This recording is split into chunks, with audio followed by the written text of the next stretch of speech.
listening to a presenter who has just got a monotone voice, it can be very, very boring. It's one of those times where you fall asleep.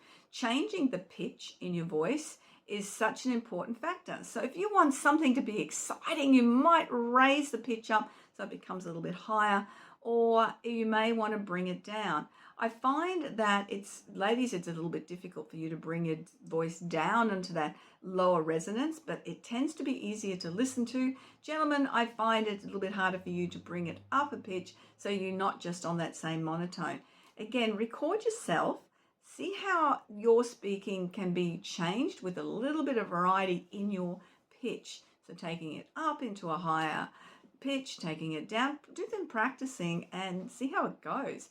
You will be amazed at how much more interest it adds to your capacity to deliver a presentation with a lot of interest and engaging to your audience. I'm Janeen Vosper. My business is Speech Perfect, and I help people become great speakers by changing the way that they deliver their message, by changing their pitch.